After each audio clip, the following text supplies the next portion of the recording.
إن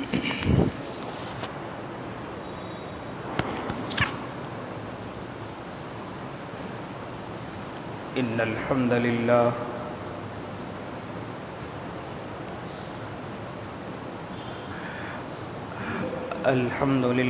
رب العالمين والعاقبة للمتقين والصلاة والسلام على سيد الأنبياء والمرسلين وعلى آله وأصحابه وأزواجه وذرياته أجمعين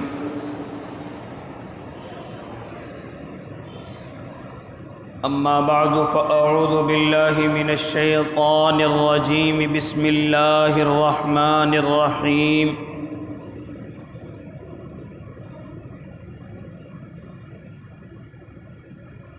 يا أيها الذين آمنوا لا تقدموا بين يدي الله ورسوله واتقوا الله إن الله سميع عليم يا أيها الذين آمنوا لا ترفعوا أصواتكم فوق صوت النبي إلى آخره صدق الله العظيم وصدق رسوله النبي الكريم ونحن على ذلك من الشاهدين والشاكرين والحمد لله رب العالمين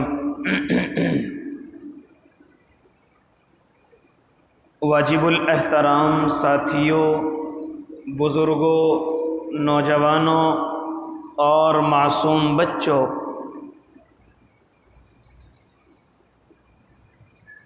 آپ حضرات بخوبی جانتے ہیں بات دراصل یہ چل رہی ہے کہ اگر ہم کسی ذات سے، کسی شخصیت سے فائدہ اٹھانا چاہیں تو اس کی کچھ شرطیں ہیں۔ اگر انسان کے اندر وہ شرطیں پائی جائیں تو وہ کسی بھی ذات سے، کسی بھی شخصیت سے فائدہ اٹھا سکتا ہے، اپنی زندگی کو بنا سکتا ہے، یہاں تک کہ اگر کوئی اللہ کی ذات سے بھی فائدہ اٹھانا چاہے تو اس کی بھی وہی شرطیں۔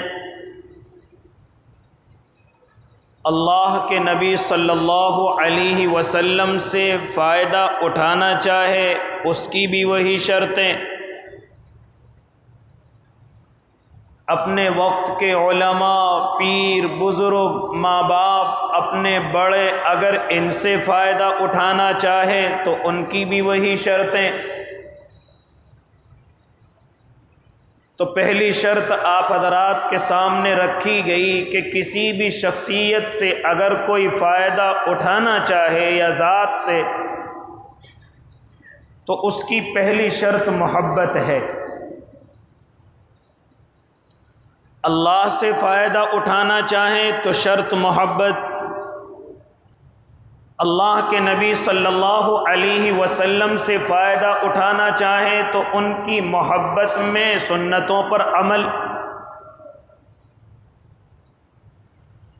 اسی طریقے سے وقت کے علماء، پیر، بزرگ، یہاں تک کہ اپنے ماں باپ سے بھی، اپنے بڑے بھائیوں سے، اپنے بڑوں سے کوئی فائدہ اٹھانا چاہے تو اس کی بھی پہلی شرط محبت۔ ایسا تو نہیں ہو سکتا کہ آپ اپنے بھائیوں سے نفرت کریں اور بھائی آپ کو فائدہ پہنچائے، وہ زمانے تو چلے گئے۔ اس لیے کسی ذات اور شخصیت سے بھی فائدہ اٹھانا چاہیں تو اس کی پہلی شرط ہے محبت۔ اور ایسا اپنی محبت میں اخلاص رکھنے والا بہت جلد کامیاب ہو جاتا ہے، چاہے وہ اللہ کی محبت ہو، اس کے رسول کی محبت ہو، اپنے استاذ کی، اپنے علماء کی، اپنے پیروں کی، اپنے ماں باپ کی محبت ہو تو بہت جلد فائدہ اٹھا لیتا ہے۔ اپنے کم علم کے مطابق یہ گفتگو آپ حضرات کے سامنے ہو چکی، اگر اس مضمون کو اور زیادہ طویل کیا جائے تو وقت ناکافی، لیکن انشاءاللہ پھر موقع ملے گا تو اس پر گفتگو کی جائے گی۔ اس کے علاوہ پھر دوسری شرط آپ حضرات کے سامنے اس وقت میں رکھنے کی کوشش کی ہے کہ اگر کسی ذات سے انسان فائدہ اٹھانا چاہے، کسی شخصیت سے فائدہ اٹھانا چاہے، یہاں تک کہ علماء اپنے ماں باپ اور بزرگوں سے فائدہ اٹھانا چاہیں، تو دوسری شرط علماء لکھتے ہیں وہ یہ ہے کہ ان کا ادب کریں اور ادب کے تقاضوں کو پورا کریں۔ اللہ کی ذات سے فائدہ اٹھانا تو اللہ کا ادب کریں، اللہ کے نام کا ادب کریں، اللہ کے گھروں کا ادب کریں، اللہ کی بنائی ہوئی چیزوں کا ادب کریں، اللہ کی دی ہوئی نعمتوں کا ادب کریں، یہاں تک کہ جتنا ادب کے ساتھ پیش آئے گا اللہ اتنا ہی نوازتا چلا جائے گا۔ اگر اللہ کے نام کا ادب کرے گا، پہلی شرط تو محبت آ گئی، اور جب محبت آ جاتی ہے تو ادب کرنا آسان ہو جاتا ہے، اور اگر محبت نہیں تو ادب کس چیز کا کریں گے؟ ادب ہو ہی نہیں سکتا۔ پہلے محبت آئے گی اور پھر ادب خود بخود ہوتا چلا جائے گا۔ جب اللہ کی ذات سے محبت ہوگی تب انسان ادب کرتا چلا جائے گا۔ جب اللہ کے نبی سے محبت ہوگی تو اللہ کے نبی کی سنتوں پر عمل کرتا چلا جائے گا، یہاں تک کہ اگر علماء سے محبت ہوگی تو علماء کا ادب بھی اپنے دل کے اندر کرتا چلا جائے گا۔ جس پیر، جس اللہ والے سے آپ جڑے ہوئے ہیں، اگر ان کی محبت دل کے اندر ہوگی تو ادب خود بخود ہوتا چلا جائے گا۔ ہاں یاد رکھنا، اگر ماں باپ کی محبت ہے تو ادب خود بخود ہوتا چلا جائے گا، اگر استاذوں کی محبت ہے تو ادب خود بخود آتا چلا جائے گا۔ لیکن اگر محبت نہیں تو یاد رکھنا وہ ادب میں ریاکاری کر رہا ہے، ادب نہیں کر رہا ہے۔ ادب میں کیا کر رہا ہے؟ ریاکاری کر رہا ہے، دکھلاوا کر رہا ہے۔ اپنی زبان میں اس طرح کہہ لو کہ بڑے کے سامنے اپنے نمبر بنا رہا ہے، ورنہ یہ تو ان سے محبت نہیں کرتا، یہ تو ان سے الفت نہیں رکھتا، لیکن ادب کس طریقے سے کر کے دکھا رہا ہے؟ اس کا مطلب یہ ہے کہ ریاکاری کر رہا ہے، دکھلاوا کر رہا ہے، ان کے سامنے اپنے آپ کو اچھا بنانے کی کوشش کر رہا ہے۔ لہذا میرے بھائی، کہنے کا مقصد یہ، اگر میں اور آپ اپنے اللہ کی ذات سے بھی فائدہ اٹھانا چاہیں تو دوسری شرط ادب ہے۔ پہلی شرط محبت، اس کے تعلق سے گفتگو ہوئی۔ دوسری شرط علماء فرما رہے ادب ہے۔ اپنے اللہ کے ادب کو ملحوظ رکھیں، اپنے اللہ کے نام کے ادب کو ملحوظ رکھیں۔ کس طریقے سے ادب کرنا ہے؟ آؤ ذرا جلدی جلدی آپ حضرات کو بتلاتا چلوں۔ اللہ کا گھر مسجدیں ہیں، اس گھر کا ادب کیجئے۔ ہاں، اس گھر میں بیٹھنے کا ادب کیجئے، اس گھر میں سر کو ڈھانپنے کا ادب کیجئے، اس گھر میں کپڑے پہننے کے ادب کو ملحوظ رکھیے، اس گھر میں آنے اور چلنے کے ادب کو ملحوظ رکھیے، کیونکہ یہ اللہ کا گھر ہے۔ اور اگر اللہ سے محبت ہے اور اللہ کا ادب ہے، اللہ تو مجھے اور آپ کو نظر نہیں آ رہا ہے، لیکن اللہ کے گھر تو موجود ہیں، اللہ کی بنائی ہوئی یہ جگہیں تو موجود ہیں۔ آؤ، اگر اللہ سے محبت ہے تو اللہ کے گھر کا ادب کرو، اللہ کے گھر کا ادب اور احترام کرو۔ کیا فرماتے تھے ہمارے بڑے؟ با ادب با نصیب، بے ادب بے نصیب۔ جو ادب کرتا ہے وہ بڑے نصیبوں کو پہنچتا ہے، نصیبوں والا ہے، اور جو بے ادبی کرتا ہے اس کا نصیب ہمیشہ اس کو دھوکہ دیتا ہے۔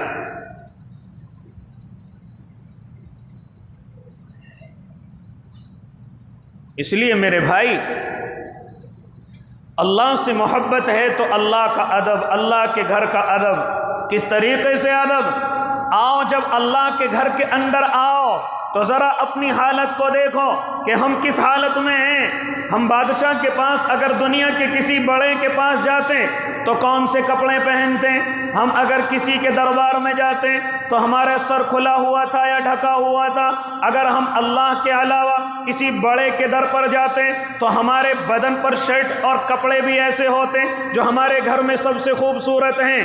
اسی لیے تو فقہ کے اندر منع کیا گیا ہے کہ مسجد کے اندر ایسے کپڑوں کو لے کر کے آؤ کہ جن کپڑوں کو پہن کر کے تم رشتہ داریوں میں جا سکو، اپنے مہمانوں کے پاس جا سکو، اپنے تعلق دار کے پاس جا سکو۔ ارے جن کپڑوں کو پہن کر رشتہ داری میں نہیں جا سکتے، اللہ کے گھر میں کیسے آ گئے؟ یہ بے ادبی نہیں ہے تو اور کیا ہے؟ یہ اللہ کے نام کی بے ادبی نہیں ہے تو اور کیا ہے؟ یہ اللہ کے گھر کی بے ادبی نہیں ہے تو اور کیا ہے؟ رشتہ داریوں میں جاؤ تو اچھے کپڑے پہن رکھے ہیں اور ان میں اچھی خوشبو بھی لگا رکھی ہے، آپ کے بال بھی سلیقے کے ہیں، آپ کے جوتے بھی سلیقے کے ہیں، لیکن جیسے ہی اللہ کے گھر کے اندر آنے کی کوشش کرتے ہیں، کس طریقے کے؟ لاؤ محترمہ جو سب سے پرانے کپڑے ہو لے کر کے آ جاؤ۔ نئے کپڑے تو کل میں کسی کے ولیمے میں جاؤں گا تب پہنوں گا، ہاں کسی کے عقیقے میں جاؤں گا تب پہنوں گا، کسی کے یہاں نکاح میں جاؤں گا تب پہنوں گا۔ ارے کہاں سے اللہ کے گھر کا ادب رہ گیا؟ کہاں سے اللہ کے نام کا ادب رہ گیا؟ آپ اچھے کپڑے تو دنیا داروں کے لیے رکھیں اور جو سب سے میلے کچیلے کپڑے وہ اللہ کے گھر کے لیے۔ جان بوجھ کر کے اگر کوئی ایسا کرتا ہے، علماء لکھتے ہیں اس کی نماز مکروہ ہوتی ہے، اس کی نماز میں کمی آ جاتی ہے۔ اسی طریقے سے میں اور آپ کوئی سا بھی بنیان شرٹ پہن کر کے آ جاتے ہیں جس میں کونیاں کھلی ہوئی ہوتی ہیں، یہ بے ادبی نہیں ہے تو اور کیا ہے؟ کیوں لکھتے ہیں علماء کہ نماز مکروہ ہے جن کی کونیاں کھلی ہوئی ہوتی ہیں؟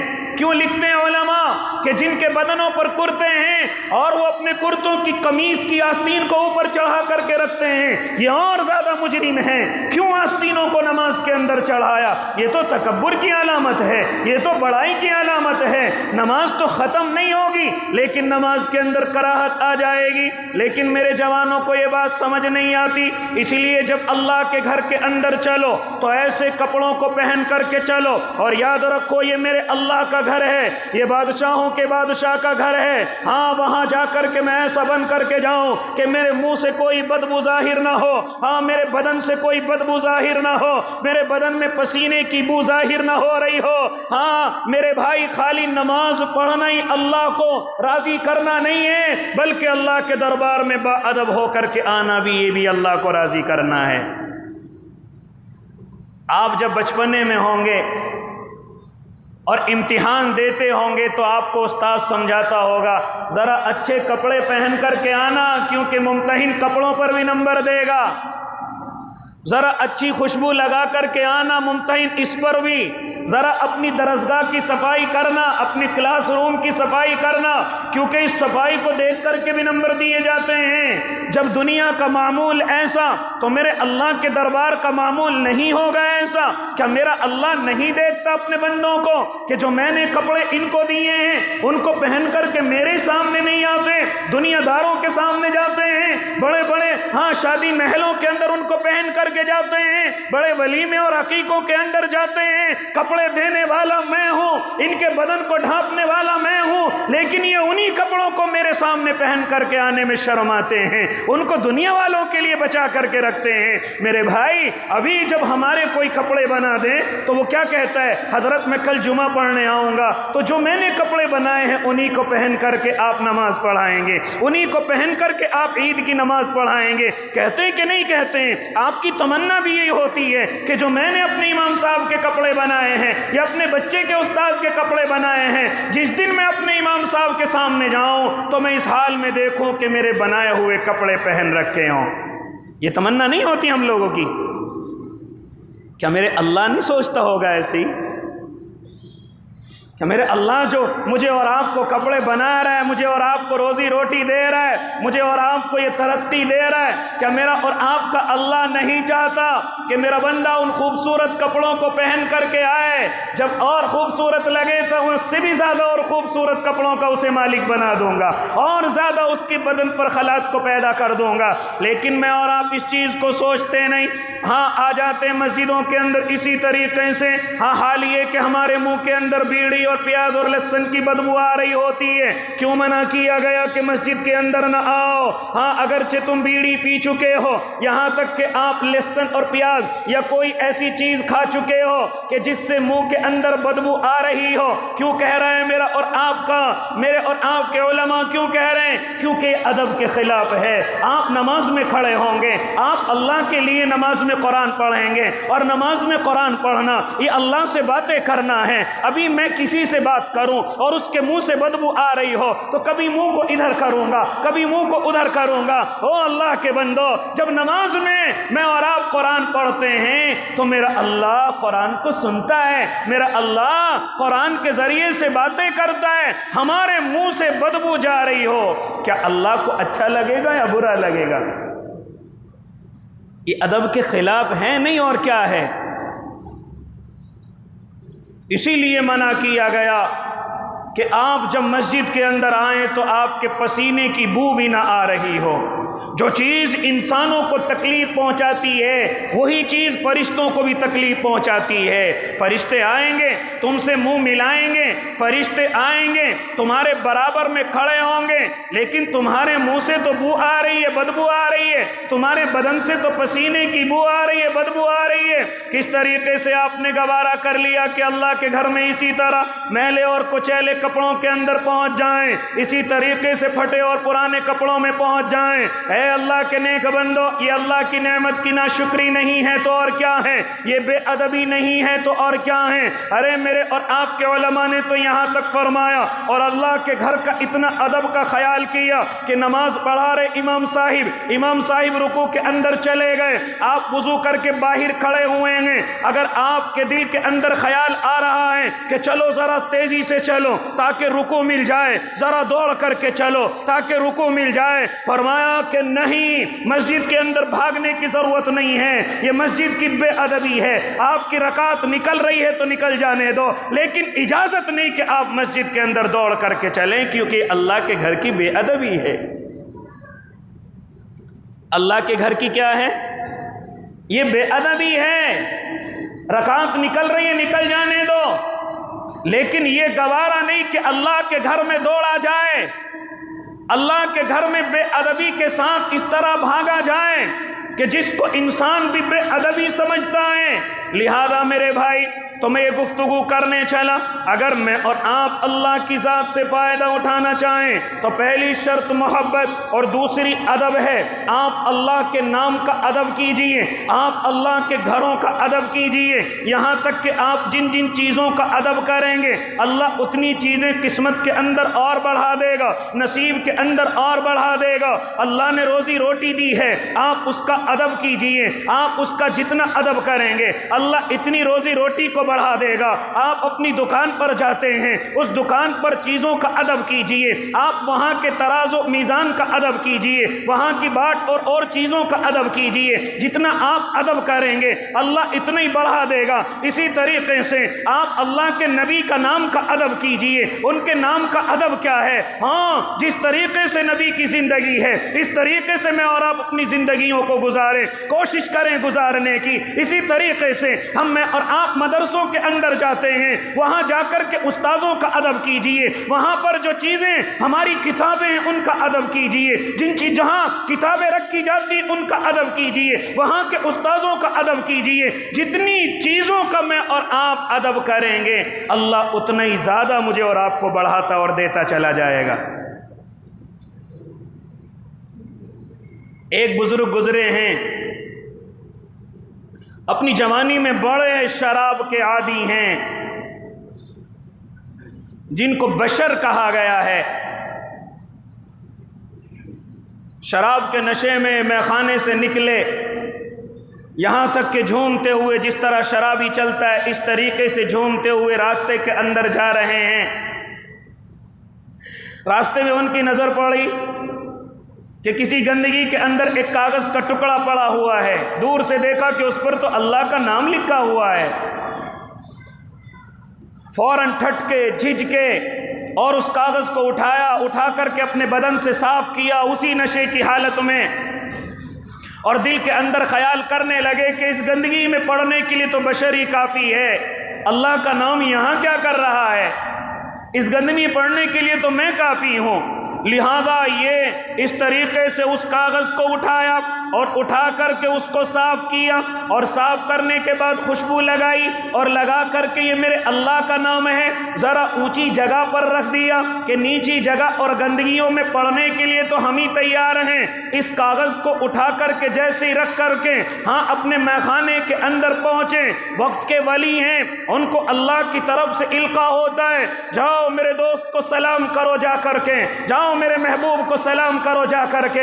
اللہ آپ کے محبوب کا نام کیا ہے؟ کہا کہ اس کا نام بشر ہے۔ اللہ وہ ملے گا کہاں؟ آپ جا کر کے تلاش کرو۔ لہذا یہ وقت کے ولی ہیں اور وقت کے بزرگ ہیں، یہاں تک کہ ٹہلتے ہوئے ان تک پہنچتے ہیں اور جا کر کے لوگوں سے معلوم کرتے ہیں، اور لوگوں بشر کہاں رہتے ہیں؟ کہا او اللہ والو، تمہیں اسے بشر سے کیا کام پڑ گیا؟ وہ تو بڑا شراب کا عادی ہے، وہ تو بڑا شراب پینے والا ہے، آپ کو اس سے کیا کام پڑ گیا؟ چنانچہ وہ بزرگ کہتے ہیں مجھے ذرا ان کا پتہ دو۔ چنانچہ کہا کہ فلاں میخانے کے اندر، فلاں میخانہ آج کی زبان میں بار کو کہا جاتا ہے، جاؤ فلاں بار کے اندر پہنچو، فلاں میخانے کے اندر پہنچو۔ وہاں جا کر کے انہوں نے آواز لگائی یہاں پر بشر کون ہے؟ چنانچہ ایک آدمی نے ہاتھ اٹھایا، بشر مجھی کو کہتے ہیں۔ چنانچہ آؤ کھڑے ہو کر کے، چنانچہ وہ کھڑے ہو کر کے ان اللہ کے ولی کے سامنے آئے اور کہا اے بشر تمہیں خوشخبری ہو، اللہ کی طرف سے تمہیں سلام بھیجا گیا ہے، اللہ نے تمہیں سلام کہا ہے۔ چنانچہ کیوں سلام کہا ہے؟ کہا کہ بشر نے میرے نام کا اتنا ادب کیا ہے، اس نے میرے نام کو زمین سے اٹھایا اور اونچی جگہ پر رکھ دیا۔ میرے اللہ کا وعدہ ہے بشر، اللہ بھی تیرے نام کو زمین سے اٹھا کر عرش تک پہنچا دے گا۔ اتنا سننا تھا کہ آنکھوں کی آنسوؤں میں لڑی لگ گئی، اور جو نشہ تھا وہ کم ہو گیا، اب اللہ کی محبت کا نشہ چڑھ گیا، اور فوراً اللہ کے سامنے توبہ کی، اے میرے اللہ میں تجھے بھولا ہوا، بھٹکا ہوا، شراب کا عادی، حرام کام میں پڑا ہوا، لیکن تو نے مجھے اس طرح عزت بخشی، اس طرح عزت دی، صرف ایک کاغذ کے ٹکڑے کے ادب کی وجہ سے، ایک اس نام کے ادب کی وجہ سے۔ چنانچہ میرے اور آپ کے اللہ کی محبت میں مستغرق ہو گئے، اور اسی طریقے سے پورے شہر کے اندر کبھی انہوں نے چپل نہیں پہنی، کبھی انہوں نے جوتے نہیں پہنے، اسی لیے جو ننگے پیر رہتے ہیں ان کو حافی کہا جاتا ہے۔ اب ان کے ساتھ بشر حافی لگ گیا، اب لوگ ان کو بشر حافی کے نام سے جانتے تھے۔ کبھی جوتے نہیں پہنے، کبھی چپلیں نہیں پہنی، جانتے ہو اللہ کے دربار میں توبہ کی، اللہ کے سامنے معافی مانگی، آواز آئی بشر جاؤ، پوری زندگی کے گناہوں کو بھی معاف کر دیا گیا ہے، پوری زندگی کی غلطیوں کو بھی معاف کر دیا گیا ہے، یہاں تک کہ ایسے اللہ کے ولی بنے، ایسے اللہ کے دیوانے بنے۔ جانتے ہو آپ نے نام سنا حضرت امام احمد ابن حنبل رحمۃ اللہ علیہ، وقت کے امام ہیں اور صلاحیت کے پہاڑ ہیں، آج بھی لوگ ان کی تقلید کرتے ہیں، لیکن کس کے مرید ہیں؟ انہی بشر حافی کے مرید ہیں۔ کس کے مرید ہیں؟ انہی بشر حافی کے مرید ہیں۔ اپنے مدرسے سے، اپنی درسگاہ سے نکل کر کے حضرت بشر حافی کی خانقاہ میں پہنچ کر کے لوگ معلوم کرتے اے امام احمد ابن حنبل، آپ اتنے بڑے امام ہیں، آپ اتنی بڑی صلاحیت کے مالک ہیں، لیکن ایک جاہل کی درسگاہ میں جاتے ہیں، ان کے دربار میں جاتے ہیں۔ کیا فرمایا او لوگوں، اپنی زبانوں کو بند کر لو، میں عالم بالکتاب ہوں، اور جن کے دربار میں جاتا ہوں وہ عالم باللہ ہیں، میں کتابوں کو جاننے والا ہوں، اور جن کے دربار میں جاتا ہوں وہ اللہ کو جاننے والے ہیں، وہ اللہ کو پہچاننے والے ہیں۔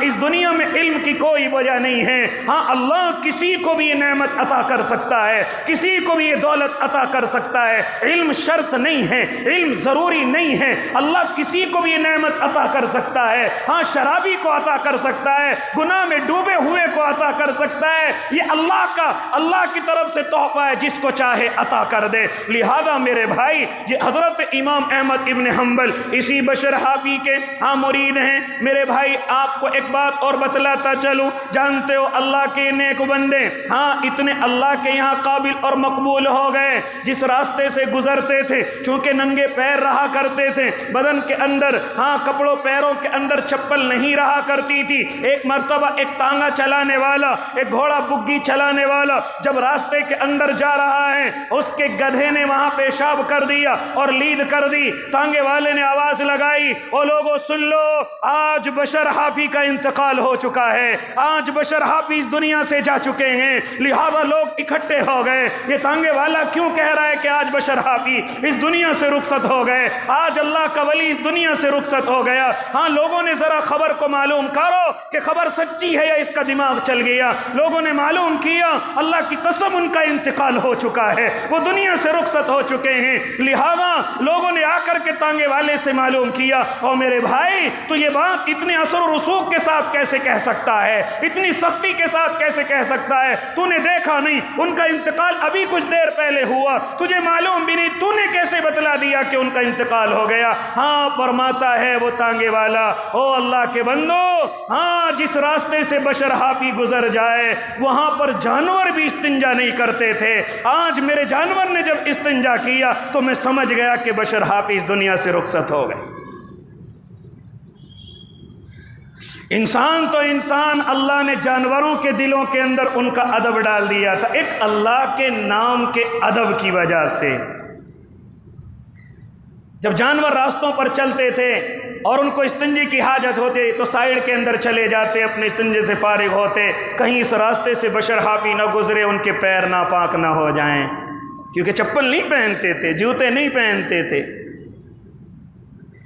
جب اللہ کے نام کا، ان کے گھروں کا کوئی ادب کرتا ہے تو اللہ پھر انسانوں کے دلوں میں اس انسان کا ادب ڈال دیتا ہے، پھر انسان ہی نہیں بلکہ جانوروں کے دلوں کے اندر اس کا ادب ڈال دیا جاتا ہے۔ اس لیے میرے بھائی میں گفتگو کرنے چلا کہ اگر کسی ذات اور شخصیت سے فائدہ اٹھانا ہے تو اس کا ادب کیجئے، آپ جتنا ادب زیادہ کریں گے اللہ اتنا ہی عطا کرے گا۔ اسی طریقے سے میں اور آپ اللہ کی ذات سے اگر فائدہ اٹھانا چاہیں تو پہلی شرط محبت کے اندر آگے بڑھیں، اور دوسری شرط یہ ہے کہ اللہ کا ادب کریں، اللہ کے نام کا ادب کریں، اللہ کے گھر یعنی مسجد کا ادب کریں، اللہ کے کلام یعنی قرآن کا ادب کریں، اللہ کے کلام کا ادب کریں، یہاں تک کہ جن کے سینوں کے اندر یہ قرآن کریم ہے ان علماء کا ادب کریں، ان حفاظ کا ادب کریں، ان طالب علموں کا ادب کریں۔ او اللہ کے نیک بندو، آؤ تمہیں بتلاتا چلوں، جن کے سینوں کے اندر اگر اللہ کا کلام ہے اگر ان کا بھی ادب کرو گے تو میرا اللہ اور زیادہ ترقیات سے نوازے گا۔ آپ نے ایک نام سنا ہوگا، حضرت مولانا بدر عالم میرٹھی رحمت اللہ علیہ، میرٹھ کے رہنے والے، جب آخری زمانہ آیا تو مدینے کے اندر پہنچے ہیں، وہیں دنیا سے رخصت ہو گئے، وہاں قبرستان کے اندر دفنا دیے گئے۔ وہاں کا ایک طریقہ اور قاعدہ اور قانون ہے کہ 3 سال کے اندر قبریں کھولی جاتی ہیں، ان کو صاف کیا جاتا ہے، پھر ان کے اندر دوسرے نئے مردے ڈالے جاتے ہیں، کیمیکل کے ذریعے سے ان لاشوں کو، ان جسموں کو ختم کر دیا جاتا ہے۔ لہذا یہ بدر عالم میٹھی رحمت اللہ علیہ اس دنیا سے رخصت ہوئے، مدینے کے قبرستان کے اندر دفنا دیے گئے، 3 سال ان کو دفن کیے ہوئے ہو گئے۔ لہذا بادشاہ آتا ہے اور کہتا ہے اس قبر کو بھی کھولا جائے۔ جیسے ہی کھولا گیا، ارے جسم تو دور کی بات ہے، ابھی کفن پر بھی ایک مٹی نظر نہیں آئی، ابھی کفن پر بھی کوئی چیز نظر نہیں آئی۔ لہذا بادشاہ نے کہا اس قبر کو بند کر دیا جائے، یہ کسی اللہ والے کی معلوم ہوتی ہے۔ پھر دوسری مرتبہ 3 سال کے بعد یعنی 6 سال کے بعد پھر قبر کھولی گئی، پھر ایسا ہی نظارہ پایا، پھر 3 اور سال کے بعد قبر کھولی گئی، یہاں تک کہ 9 سال ہو گئے، 12 سال ہو گئے۔ 12 سال کے بعد بھی جب بھی قبر کھولی گئی تب بھی جسم تو دور کی بات کفن پر مٹی تک نہیں آئی۔ بادشاہ نے کہا کون ہے؟ پتہ لگایا یہ تو بدر عالم میرٹھی ہیں رحمت اللہ علیہ، اللہ کے ولی ہیں، اتنے بڑے بڑے بزرگ ہیں۔ لیکن یہاں تو بڑے بڑے بزرگ دفنائے جاتے ہیں، ان کا کون سا عمل ایسا ہے جس کی وجہ سے ان کو اب تک مٹی یا کیمیکل نے نقصان نہیں پہنچایا؟ کون سا عمل ایسا؟ جاؤ ان کے گھر جا کر کے معلوم کرو، ان کی اولادوں سے جا کر کے معلوم کرو۔ چنانچہ میرے بھائی لوگ ان کی اولادوں کے پاس اکٹھے ہو کر کے حاضر ہوتے ہیں، فرماتے ہیں بھائی والد محترم کا کون سا عمل ایسا کہ جس کی وجہ سے قبر میں نہ کیمیکل نہ مٹی نقصان پہنچا رہی ہے، کیا وجہ ہے؟ چنانچہ کہنے لگے ہمیں تو معلوم نہیں، لیکن ہم نے اپنی زندگی میں ان کا ایک عمل دیکھا، وہ عالم تھے، ہاں اللہ کے علم کو جانتے تھے، ہاں اپنے سینے کے اندر علم رکھتے تھے، لیکن ان کی پوری زندگی کا ہم نے یہ خیال دیکھا کہ اگر کوئی عالم ان کے سامنے آ گیا فوراً اس کو دیکھ کر کے کھڑے ہو جاتے، اس کے علم کی وجہ سے، اس کے سینے میں قرآن کی وجہ سے۔ عالم تو دور کی بات، اگر کوئی حافظ بھی ان کے دورے آ کر کے بیٹھ گیا، حال یہ کہ اس کی عمر کم ہے، ہم نے اپنے والد صاحب کو دیکھا کہ کبھی اس حافظ کی طرف پیر بھی نہیں کیے، ادب کی وجہ سے، کیونکہ اس کے سینے میں اللہ کا قرآن ہے، اللہ کا کلام ہے۔ بادشاہ سمجھ گیا کہ یہ اسی ادب کی وجہ سے اللہ نے ان کو اتنا نوازا ہے۔ اس لیے میرے بھائی میں گفتگو کرنے چلا، یہ ادب ایک ایسا زیور ہے جو انسان کو اور زیادہ اللہ کا محبوب بنا دیتا ہے، اور زیادہ اس کو کامیابی کی طرف لے کر کے آ جاتا ہے، اور زیادہ اس کو اللہ کا دیوانہ بنا دیتا ہے۔ صحابہ کرام اپنے محبوب سے کیوں فائدہ اٹھا رہے ہیں؟ محبت کے ساتھ ساتھ ادب بھی کرتے ہیں، محبت کے ساتھ ساتھ ادب کا بھی خیال کرتے ہیں، محبت کے ساتھ ساتھ ایسا ادب ہے۔ آؤ ایک دو مثالیں دیتا چلوں، آپ حضرات کو معلوم ہوگا جتنی جنگیں ہوئی ہیں صحابہ کرام کبھی اللہ کے نبی کی طرف کو پیٹھ بھی نہیں کرتے تھے، یہاں تک کہ اپنے سینے اور اپنی پیٹھ پر تیر کھانا منظور ہے، لیکن یہ گوارا نہیں کہ اللہ کے نبی کی طرف کو پیٹھ ہو جائے، اللہ کے نبی کی بے ادبی ہو جائے، اس چیز کو گوارا نہیں کرتے تھے۔ ہاں ایک صحابی ہیں اشرح بن شریق رضی اللہ تعالی عنہ، جانتے ہو یہ صحابی کون ہیں؟ یہ صحابی وہ ہیں کہ جب میرے اور آپ کے آقا سواری پر سوار ہونے کے لیے چلتے تھے تو آپ کجاوا کستے تھے، آپ سواری کو تیار کرتے تھے، لہذا ایک مرتبہ رات میں ان کو غسل کی حاجت پیش آ گئی اور صبح کو اللہ کے نبی کی سواری تیار کرنی ہے۔ ہاں جیسے ہی صبح کو سواری تیار کرنے کا وقت آیا، لہذا یہ تو ابھی انہوں نے غسل نہیں کیا، جلدی سے تیز سردی ہے ٹھنڈے پانی کو گرم کرنے میں لگ گئے، لیکن اللہ کے نبی کے چلنے کا وقت آ گیا، چنانچہ دوسرے صحابی کو بلاتے ہیں اور بلا کر کے کہتے ہیں مجھے تو حاجت ہو گئی، آپ جاؤ اللہ کے نبی کی سواری کو کس دو، ان کے کجاوے کو کس دو۔ لہذا اللہ کے نبی اس سواری پر بیٹھ کر کے چلے، یہ بھی جلدی سے غسل کر کے اللہ کے نبی کے پیچھے پیچھے چلے۔ میرے اور آپ کے آقا دیکھ کر کے مسکرائے اور مسکرا کر کے فرمایا اسرا آج ایسا لگتا ہے کہ کجاوا تم نے نہیں کسا ہے، آج یہ میری سواری تم نے تیار نہیں کی ہے۔ لہذا وہ کہنے لگے ہاں یا نبی اللہ، آج میں آپ کی سواری کو تیار نہ کر سکا۔ ہاں اس کی کیا وجہ ہوئی؟ آپ نے کیوں تیار نہیں کی؟ کہا کہ اللہ کے نبی جو لکڑیاں آپ کو چھونے والی ہیں، جو چیزیں آپ کو چھونے والی ہیں، میں نے یہ گوارا نہیں کیا کہ ان کو بغیر وضو کے ہاتھ لگا دوں۔ جب آپ کی سواری تیار کرنی تھی اللہ کے نبی میں پاک نہیں تھا، اور یہ میں نے گوارا نہیں کیا کہ ان لکڑیوں کو ہاتھ لگا دوں جن پر آپ کو بیٹھنا ہے، بغیر وضو کے ہاتھ لگا دوں۔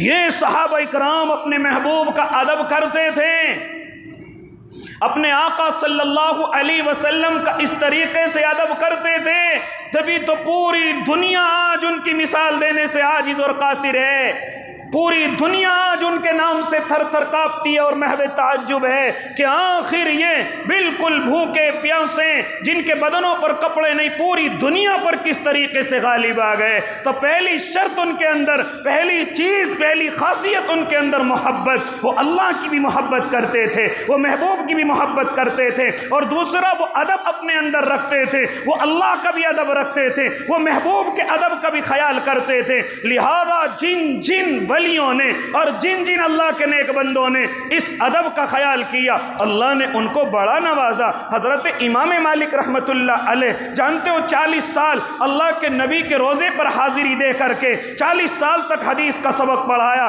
لیکن جب کتاب کا ورقہ کھولتے تھے تو مجال کہ اس ورقے کی آواز ہو جائے، اس ورقے کی آواز کو بھی گوارا نہیں کرتے تھے، کیونکہ میرے محبوب آرام فرما ہیں۔ ہاں کہیں اس کاغذ کی آواز اونچی ہو جائے اور میرے محبوب کی بے ادبی ہو جائے، میرے محبوب صلی اللہ علیہ وسلم کی بے ادبی ہو جائے۔ اس لیے میرے بھائی آج میں اور آپ اسی لیے نقصان میں ہے، نہ تو محبت ہے نہ ادب ہے، نہ اللہ کی محبت ہے نہ اس کا ادب ہے، نہ محبوب کی محبت ہے نہ اس کا ادب ہے۔ یہاں تک کہ میں اور آپ مدرسوں میں بھی ناکام ہیں، اسکول اور کالجز کی دنیا کے اندر بھی ناکام ہیں۔ جانتے ہو اس کی وجہ کیا ہے؟ زیادہ بڑی کوئی وجہ نہیں، پڑھنے والے پڑھ کر کے آتے ہیں اور پڑھ کر کے جاتے ہیں، لیکن کامیاب کوئی ہو رہا ہے، کامیابی میری اور آپ کی منزلوں سے بالکل دور ہے۔ جانتے ہو اس کی وجہ کیا ہے؟ آج میں اور آپ بے ادبی کرنے لگے ہیں۔ سن لیں اسکول اور کالج والے، آپ کتنی فیس دے رہے ہیں، آپ کتنے ان پر اپنا مال لٹا رہے ہیں، لیکن اگر ٹیچر کا ادب نہیں، آپ کامیاب نہیں ہو سکتے۔ آپ اپنے پڑھانے والے کا ادب نہیں کرتے تو یاد رکھنا آپ کامیاب نہیں ہو سکتے۔ اسی طریقے سے میں دنیا کے ہنر بازوں کو بھی کہنے لگا ہوں، جو اپنے استاذوں سے کام سیکھتے ہیں لیکن ان کا ادب تک نہیں کرتے، ان کا خیال تک نہیں کرتے، بڑے بڑے ہنر سیکھ لیتے ہیں، بڑی بڑی کاروباری اور کاریگری سیکھ لیتے ہیں، لیکن ہم نے دیکھا کہ شاگردوں کو اپنے استاذوں سے ہی بحث میں لگے رہتے ہیں، ان کے سامنے اپنی دکان کو بحث پر کھولتے ہیں۔ ہاں کہاں سے تمہیں کامیابی مل جائے؟ جس نے تمہیں ہنر سکھایا آپ تو اسی کا ادب نہیں کرتے۔ دنیا کی کاریگری کے اعتبار سے بھی کہنے لگا، اسکول اور ٹیچر اور یہاں تک کہ کالجوں کے اسٹوڈنٹ سے بھی کہنے لگا، اگر ادب نہیں تو کامیابی نہیں۔ آپ کتنی فیس دے رہے ہیں آپ جانتے ہیں، لیکن استاذ ہوتا ہے، بغیر ادب کے آپ کو کامیابی نہیں مل سکتی۔ فیس دینا یہ کالجز کے رول ہیں، استاذ کے نہیں ہیں، استاذ تو پڑھانے والا ہے۔ آپ کہیں گے کہ کوئی اتنی بڑی تعلیم تھوڑی ہے، میرے بھائی علم ہے، چاہے وہ دنیا کا ہو یا آخرت کا ہو۔ آپ علم کی بات کرتے ہیں، حضرت شیخ الہند رحمت اللہ علیہ لوگوں نے دیکھا کہ کھڑے ہو جاتے ہیں، جب ایک بھنگی آتا ہے اور راستے کے اندر کھڑے ہو جاتے ہیں، لوگ معلوم کرتے حضرت آپ اس بھنگی کا اتنا ادب کیوں کرتے ہیں، آپ اس کی ادب میں اس طرح سے کیوں کھڑے ہو جاتے ہیں؟ تو فرماتے ہیں یہ میرا استاذ ہے، شیخ الہند کا استاذ ایک بھنگی ہے، ہاں ایک پاخانہ اٹھانے والا ان کا استاذ ہے، ہاں میرا استاذ ہے۔ کہا کہ وہ کیسے؟ کہ میں نے ایک دفعہ ان سے معلوم کیا کتا کب بالغ ہوتا ہے، تو بھنگی نے جواب دے دیا جب پیر اٹھا کر کے استنجا کرنے لگے، سمجھ لو کتا بالغ ہو گیا۔ یہ چیز مجھے اس بھنگی نے سکھائی ہے، میں تب سے اس کو اپنا استاذ مانتا ہوں اور ادب میں کھڑا ہو جاتا ہوں۔ ویسے ہی نہیں بنتا اونچا انسان کہ بے ادبی کرتا پھرے اور سمجھے کہ میں اونچا ہو جاؤں، اپنے استاذوں کی، اپنے ہنر سکھانے والوں کی بے ادبی کرتا پھرے اور سمجھے کہ میں کاروبار میں کامیاب ہو جاؤں، میں اپنی کاریگری میں کامیاب ہو جاؤں۔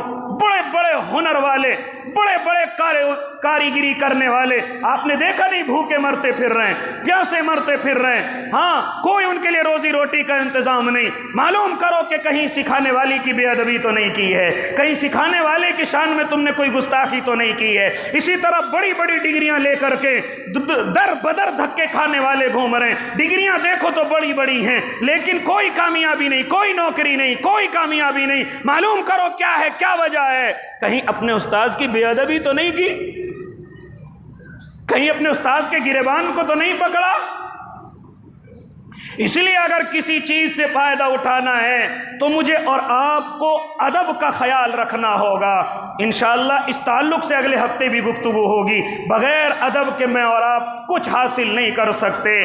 با ادب با نصیب، بے ادب بے نصیب۔ اللہ مجھے اور آپ کو عمل کی توفیق دے دے۔ جنہوں نے سنت نہیں پڑھی وہ سنتیں پڑھ لے۔ وآخر دعواہم الحمدللہ۔